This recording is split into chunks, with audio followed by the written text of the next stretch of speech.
برطانیہ کے دیگر شہروں کی طرح مڈلسبرو میں بھی جنگ عظیم اول کے خاتمے کی 100 سالہ تقریبات کا انعقاد کیا گیا۔ عوام کی بڑی تعداد نے فوجیوں کی یادگار پر گلدستے رکھے۔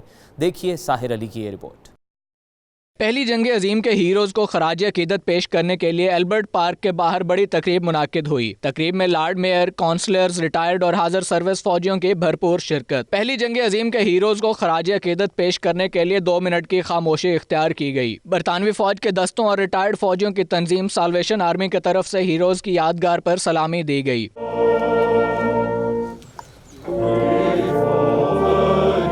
Islamic society of Cleveland کے چیئرمین ناصر حیات اور BME نیٹ ورک کے پریزیڈنٹ ادریس رشید نے پھولوں کے گلدستے پیش کیے۔ آج ہم ریممبرنس ڈے کے لیے یہاں پہنچے ہیں مڈلسبرو میں، اور ہمارے ساتھ کافی تعداد میں آدمی ہیں جو مڈلسبرو مسلمان کمیونٹی ہیں۔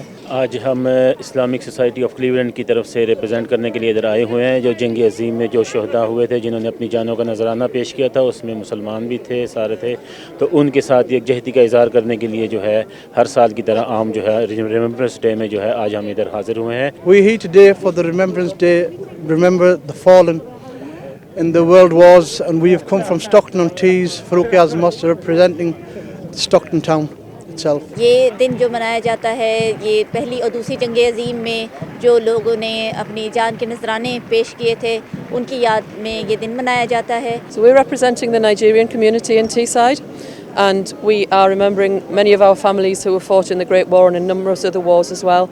And we felt it was really important for us to come today and to remember them and to share this experience in this time with our friends and our families and our comrades from the different countries who are represented today.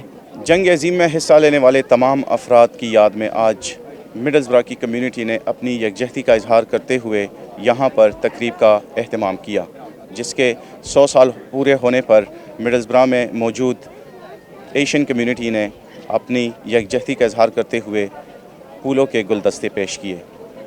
Camera team کے ساتھ ساحر علی، 92 news, مڈلسبرو۔